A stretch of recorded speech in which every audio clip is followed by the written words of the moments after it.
5 bold predictions of the 2019 NBA free agency. Remember, these are just bold predictions. If you want my actual realistic predictions, I have it on the screen right now. And I made a video where I explain why I think all these guys will go there. That was 2 days ago when I posted that. So if you want to watch it and you haven't watched it, I recommend go watching that because that is more realistic. So these are my bold predictions and let's see if any of them transpire. Let me know yours in the comment section down below and be sure to leave a like and subscribe if you are new, and let's get into the video. Number 1, Isaiah Thomas returns to the Boston Celtics. In 2016, when you thought of the Boston Celtics, you thought of this man. In his 2016-17 campaign with the Celtics, Thomas averaged a career-high 29 points per game while recording 6 assists, shooting 46% from the field and 38% beyond the arc. Since then, he's only amounted to 44 games in the last 2 years, most recently with the Nuggets where he averaged just 8 points in 15 minutes. Now he's an unrestricted free agent.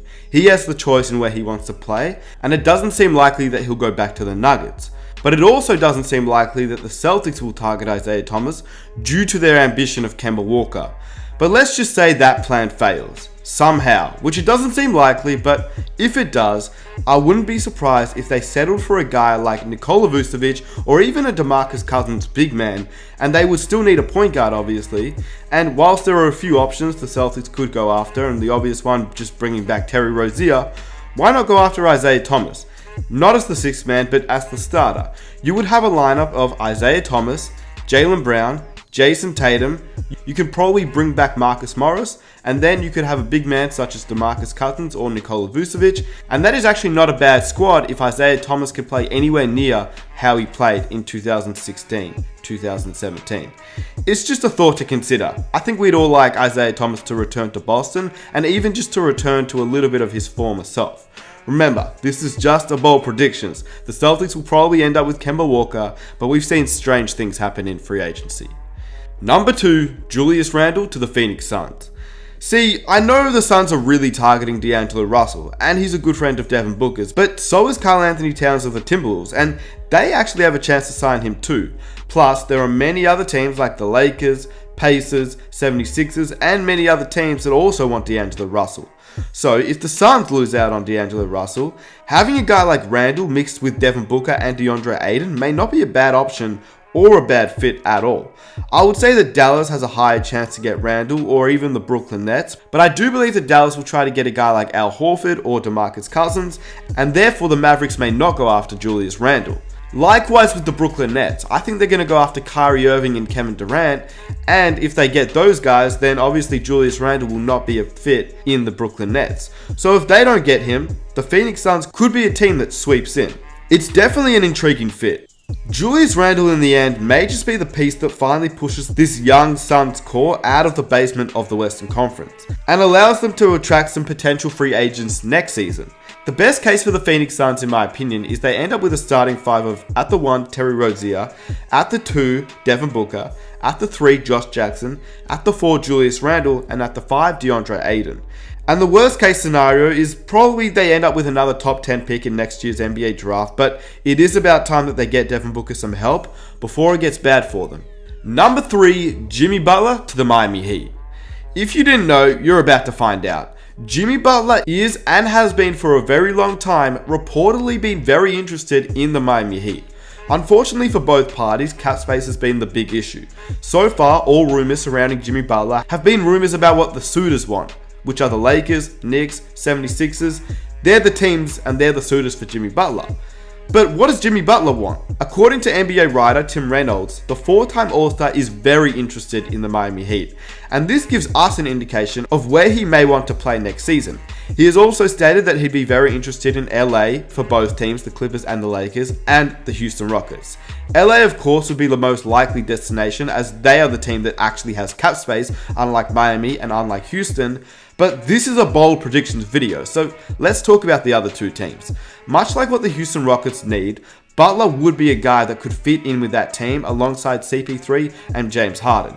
As for the Miami Heat, they just want a star player that can help them advance in the Eastern Conference. In the end, if Jimmy Butler does want to go to the Houston Rockets or the Miami Heat, Butler would have to force the Sixers into a sign and trade with the Heat, or the Houston Rockets. Whilst the preferable scenario to trading him to either place is keeping him, Miami may actually possess a couple of young assets worth asking for. But the Houston Rockets are seeking to trade Clint Capella, PJ Tucker, and Eric Gordon in exchange for first round picks so they can potentially perform a sign and trade for Jimmy Butler, and that was posted by ESPN. But why would the Philadelphia 76ers want that? The Miami Heat can offer players like Josh Richardson, a player that has emerged as one of the best perimeter defenders in the league, and his offensive game is steadily improving. He's a guy that can definitely hit the three ball and would be a good fit for Philly, honestly. He's just 25 years old and he has 2 years left on his deal between 10 and 11 million and a player option for 2021-22. So that's a really good contract and a guy that would fit very well with the 76ers. The second guy is Bam Adebayo. He's another player to consider, and while he hasn't quite lived up to his lottery status, he has been a solid contributor to the Miami Heat, and he'd be a very solid backup to Joel Embiid, or even to play as a starting power forward if they want to run both players. He's just 22 years old, and they say the big men take longer to develop in the league, and he's only on the third year of his rookie deal.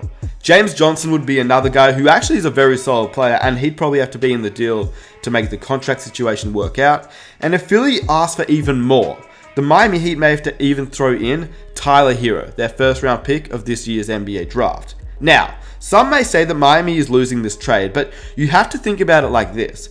Miami has Pat Riley, and he's a guy who owns the winning philosophy.